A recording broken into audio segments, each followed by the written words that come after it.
여러분들 다 보셨겠습니다만 어느 자동차 광고에 우리 교회 동규만한 그 친구가 꼬마 녀석이 나와서 자기 여동생 이름을 부르면서, 그게 뭐 가은인가요?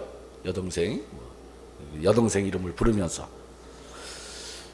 그 꼬마가 세상이 너무 험해 이런 말 하는 그런 광고가 있지 않습니까? 여러분 아마 보셨을 거라고 생각이 드는데, 그 꼬마 녀석이 뭘 안다고 세상이 너무 험해. 사람들이 다 마음 따뜻하고 안전한 세상을 바라고 있겠습니다만, 그런 모두의 바람과는 반대로 세상은 점점 더 각박하고 험한 세상이 되어 가고 있어요. 세상이 너무 험해. 저는 요즘 신문을 보거나 뉴스를 볼 때마다 그 꼬마 얼굴이 중첩이 됩니다. 너무 험하고 무서운 이야기들이 우리 주위에 너무 자주 일어나곤 하는 세상이지 않습니까? 제가 그 광고를 볼 때마다 우리 시대에 진짜 위대한 예언자가 저 꼬마가 아닐까 그런 생각을 하곤 하죠. 세상이 너무 험해. 그런 세상에서 우리는 그런 세상에서 서로 사람들은 상처받고 상처를 주면서 살아가고 있는 거죠. 처음에는 누군가 가해자가 있고 피해자가 있었어요. 그런데 세월이 흐르면 누가 가해자인지 피해자인지조차 모호해지는 것이 마음의 상처가 갖는 마법입니다. 마음의 상처란 그런 것이에요. 적절한 치유가 이루어지지 않는 그런 마음의 상처는 세월이 흐르면 가해자는 없어지고 모두가 피해자만 남는 것이에요. 그게 참 어려운 과제이고, 그래서 우리가 살면서 누군가에게 상처를, 누군가의 마음을 다치지 않게 하는 것이 참 중요한 일이에요. 그런데 더 중요한 것은 내가 상처를 입었을 때 그 상처를 다스리는 법을 알아야 한다는 것이에요. 어떻게 해야 우리가 그 상처가 덧나지 않고 낫게 할 수 있고, 또 누군가에게 다시 그 상처를 되돌려 주지 않게 할 수 있겠습니까? 한 인간의 성숙성이란 여기에 매여 있는 것이죠. 내가 상처 입었으니 너에게도 상처를 입혀야만 직성이 풀리는 것처럼 생각하지만 사실은 그렇지가 않아요. 내 상처를 감추고 내 상처를 어루만져 가면서 마치 나는 아무 상처도 입지 않은 것처럼 안으로 삭히면서 더 높은 곳을 바라볼 수 있을 때 거기 진정한 치유가 일어나는 것이죠.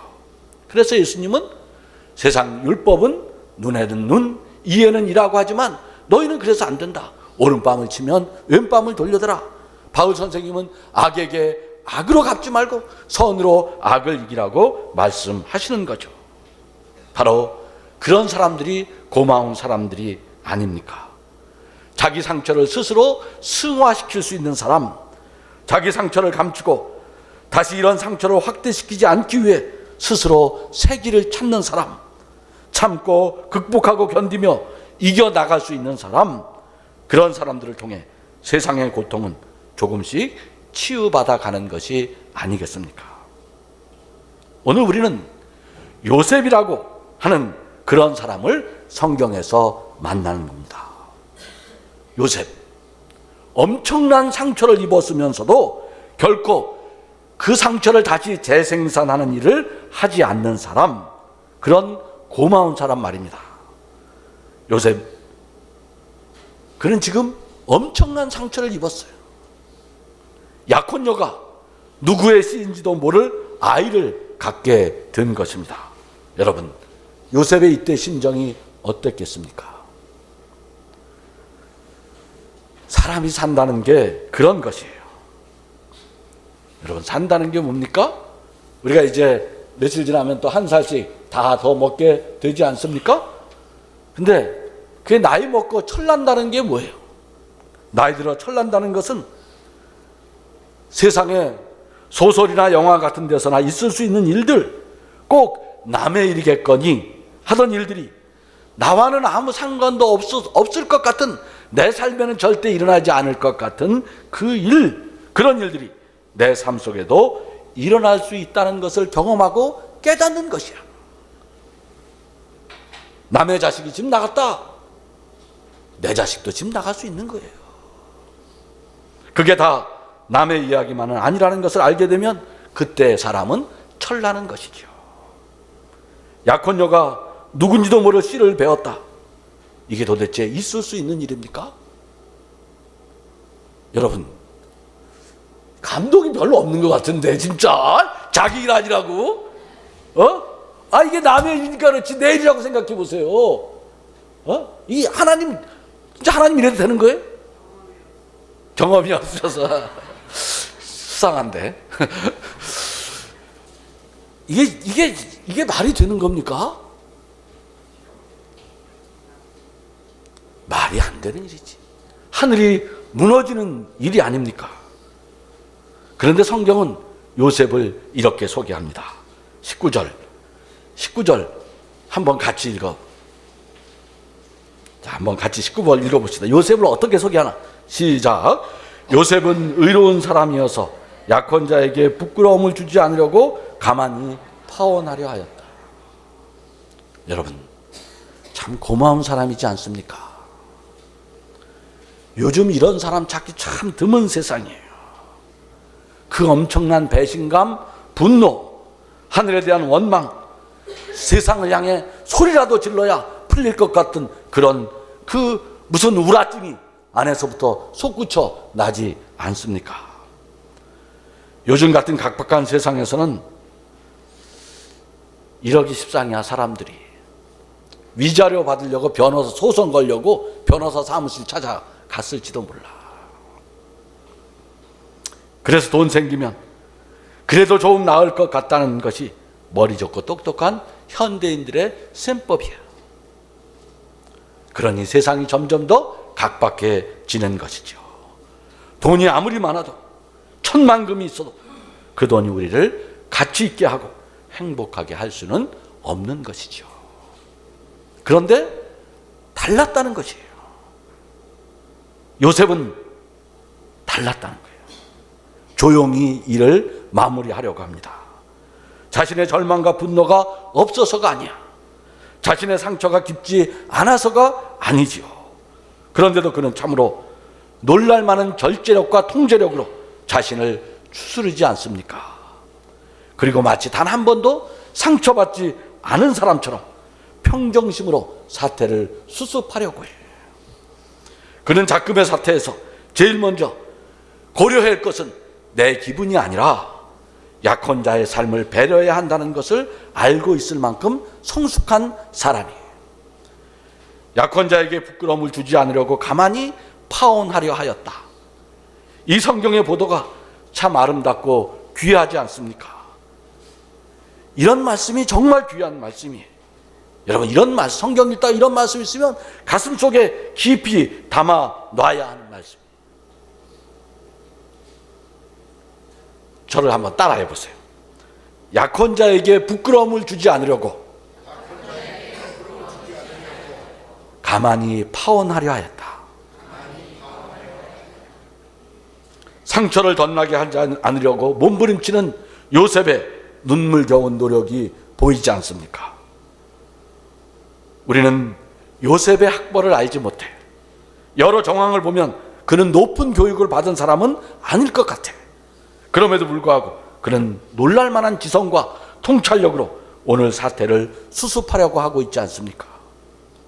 우리가 다 공부하지만, 그래서 좋은 대학 가고 1등 하면 다 잘 될 것 같지만 사실 공부 잘한다는 게 별거 아니에요.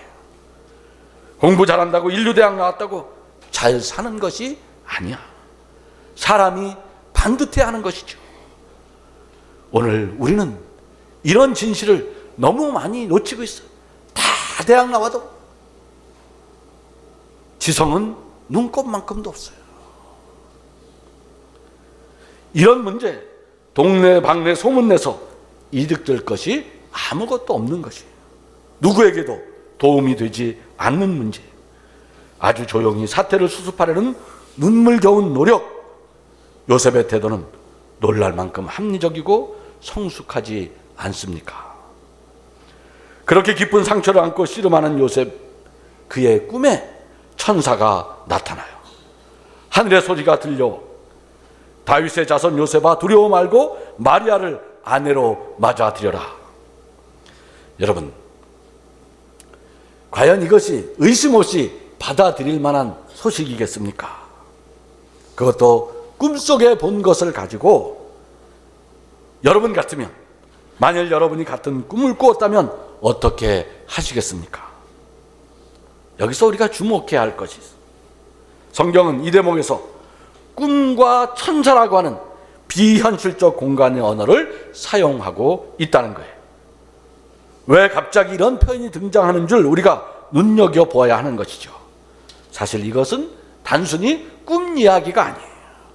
무언가 새로운 일, 우리가 경험하고 있는 이 시간과 공간이라고 하는 물질로 구성된 현실 공간을 넘어선 무슨 일이 일어나고 있다는 것, 그것을 말할 때 성서는 이런 이야기를 하는 것이죠.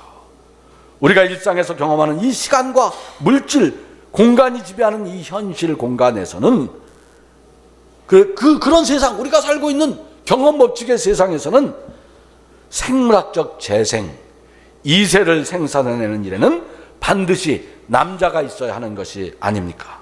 성경이 그걸 모를 리가 없어요. 그런데 그 현실을 넘어선 어떤 시작, 어떤 시원, 어떤 전혀 다른 새로운 역사의 출발, 어떤 원초적인 새로운 시작, 우리가 살고 있는, 내가 살고 있는 이 세상과 전혀 다른 새로운 질서의 열림 같은 것이 이루어지는데, 그 일이 어디서 일어나고 있습니까? 그 일이 일어난 것이 두 곳이에요. 그런 일, 전혀 다른 일이 시작되는 사건의 현장이 하나는 에덴이고 하나는 베들레헴이에요. 그런 에덴이나 베들레헴에서는 무슨 일이 일어납니까? 에덴에서 무슨 일이 일어나요? 남자가 뭘 합니까? 에덴에서? 그때요, 공통점, 에덴과 베들레헴의 공통점은 남자한테 있어요. 알면서도 모르는 척 하시는 것 같은데요. 이게 뭐냐면요, 남자는 잠들거나 꿈을 꾸는 거예요. 여자를 만들 때 남자 어떻게 씁니까? 어떻게 써요? 깊이 잠들어. 그래서 갈빗대를 빼냈다. 그 잠이, 그 잠, 요셉의 잠, 그 잠이야. 베들레헴에서 남자 없이 아기가 태어나는데 요셉은 뭘 하나? 요셉은 잠을 자며 꿈을 꾸는 거예요. 이게 무슨 말입니까? 크리스마스, 성탄이란 맨 처음 창조와 같이 새로운 시원, 전혀 다른 차원의 역사가 시작되고 있다는 것을 증언하는 성서적인 어법인 거예요. 일종의 문학적 수사 장치죠. 새로운 역사가 열리고 있다. 맨 처음 하늘이 열리듯 미워하고 갈등하고 싸우고 경쟁하는 그런 질서가 아닌, 섬기고 나누고 협력하고 먼저 희생하고 먼저 양보하고 먼저 배려함으로써 세상이 알지 못하는 그런 새로운 세상이 열리고 있다는 것을 알려주는 말이에요. 그 새로운 역사의 시발점에서 요셉은 자신의 인간적인 자랑, 다윗의 자손으로서의 긍지, 대를 이어하는 조상에 대한 의무, 남자로서의 자존심, 그 모든 것을 하나님이 나타나시니까 하나님의 행차 앞에서 길을 내주는 거예요. 요셉이 잠에서 깨어나 주님의 천사가 말한 대로 마리아를 아내로 맞아들였다고 성서는 적고 있지 않습니까? 자신의 뜻이 아니라 하늘의 뜻에 순복한 사람, 조용히 파혼하려 했던 그런 의로운 결정조차도 하늘의 뜻 앞에서 초월할 수 있었던 사람, 진정으로 새로운 역사를 위해 자신을 넘어선 사내의 이야기가 아닙니까?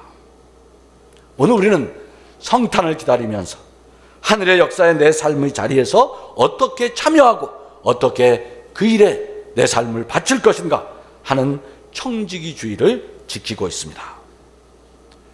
조용히 파혼하려는 결정, 그것이 나쁜 것도 틀린 것도 아니었습니다만 하나님의 역사 개입을 위해 스스로를 넘어서 마리아를 아내로 맞이한 요셉의 삶은, 이 이야기는 우리가 청지기직이라고 하는 것을 생각할 때 거기 새로운 빛을 던져주고 있지 않습니까? 우리가 살고 있는 질서, 그것이 다 의미 있고 좋은 것이라 할지라도 하나님의 역사 경륜 앞에서 한 번 더 스스로를 넘어서는 삶을 통해 하늘의 역사는 시작된다는 것이죠. 11조, 주일 성수, 청지기직의 기본이라고 할 수 있는 그런 신앙의 실천은 단지 종교적 의무가 아닙니다. 늘 쪼달릴 수밖에 없는 살림살이고 늘 바쁘게 시간을 쫓겨 사는 삶이 현대인의 삶입니다. 11조 하기 어려운 이유가 있고 주일날 빠질 이유가 있어요. 가처분 소득이 없어서 11조 하기 어렵고 바빠서 교회에 빠질 이유가 있지만 그것이 다 틀렸다고 할 수 없어요. 바빠서 교회에 빠지는 사람 다 나쁜 사람들 아니야. 11조 안 하는 사람 다 못된 사람들 아니야. 나름대로 합리적이기도 하겠지만 한번 깊이 잠에 빠져 더 높은 꿈을 한번 꾸게 된다면 하나님의 개입이 내 판단과 지혜보다 더 좋은 결과를 만들 수 있다는 것에 눈뜰 수 있는 것이에요. 그러면 우리의 삶은 어제와는 다른 새로운 시작을 할 수 있을지도 모르는 거죠. 요셉이 의롭게 파혼하려고 했지만 그것이 정당하고 옳은 일이었지만 마리아를 아내로 맞지 않는다고 해서 그가 누구도 그를 비난할 수 없지만 그가 깊은 잠 한 꿈을 보고 마리아를 아내로 맞아들였듯이 말입니다. 내 판단과 지성이 틀린 것은 아니겠지만 하나님의 역사를 만들 수는 없어요. 인간의 판단과 지성으로는 결코 하나님 나라를 이룰 수는 없는 것이죠. 그 어떤 도덕과 윤리, 그 어떤 탁월한 지성으로도 우리는 마리아를 맞을 수 없는 것이죠. 우리가 도덕적 인간에 머물러 있는 한, 우리가 합리적이고 지성적 인간에 머물러 있는 한 우리는 어떻게 마리아를 아내로 맞이할 수가 있겠습니까? 그게 인간 윤리와 지성의 한계라는 것이죠. 그게 다 옳고 좋고 의미 있는 것이지만 주님과 함께 천사의 꿈을 꿀 수 있다면 우리는 진정 새로운 삶을 시작할 수 있을 것입니다. 전 적어도 서울제일교회 교인들은 11조 앞에서 주눅 들지 않는 그런 믿음을 지닐 수 있기를 바랍니다.